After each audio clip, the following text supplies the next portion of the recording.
Okay, we're going to jump into electron configuration. We have briefly touched these when we did Lewis dot structure. Now I'm going to formalize it. So, electron configuration. Due to the data that we found, a mathematical relationship exists. And when I'm talking about this, I'm referring back to earlier when we did this one. We found that there were points where it didn't quite line up like it's supposed to. We thought if you're adding electrons, you're adding protons, neutrons, it should be linear, bada bing, bada boom. But we had, group 3 had a lower energy value than transition metals. When we looked at another graph, it broke it down a little bit further, and we got a color system here, and then they refer to it as S, P, D, and F, and I will get to those in a little bit. But so this is what this is all based off of, the data we've seen before. So this strengthens the argument for quantum theory, which is why that is our current model for the atom. The Bohr model is altered. You've called this the electron cloud. It's more of a probability of finding electrons in an area based on the idea of physics, specifically angular momentum. So we have the Aufbau principle. Aufbau in Deutsch or German means to build up. Okay?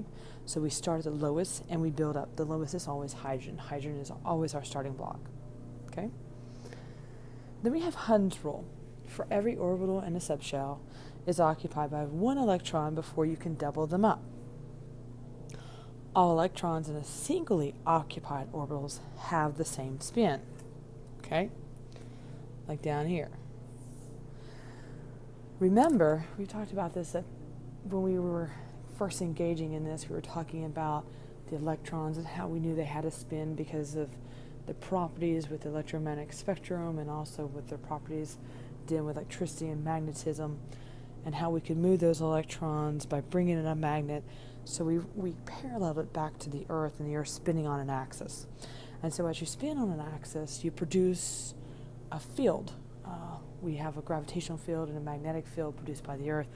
In the sense of the electrons, we produce an electromagnetic field. The last one is called Pauli's exclusion principle, and he basically told us that 2 electrons can occupy a single orbital. They must have opposite spins, but it can only be 2. You can't put more than 2 in there. And that's why all periods on the periodic table are evenly numbered. And yes, this is Pauli, which we talked about earlier when we went through the scientists.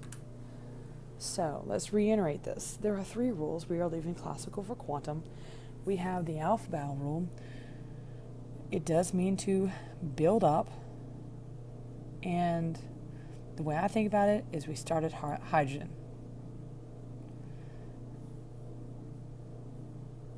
And we start at hydrogen because it has the lowest energy.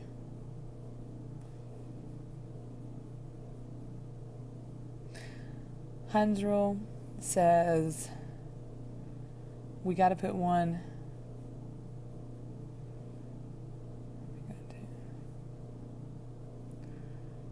electron in each room first.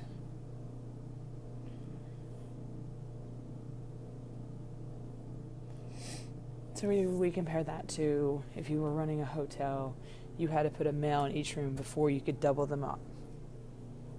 Okay? And the reason is it lowers the energy needed to control it. And what I mean by that is it lowers the amount of energy needed to contain the atom. Okay? It makes it easier for the nucleus to hang on to them. And then Pauli says they have got to be opposite spins.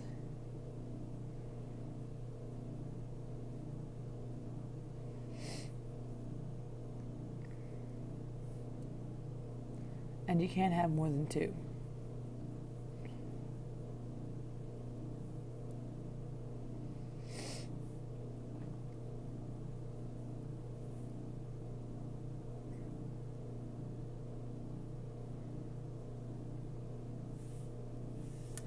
And so these are your 3 rules that will guide us through electron configuration. Thank you and have a wonderful day.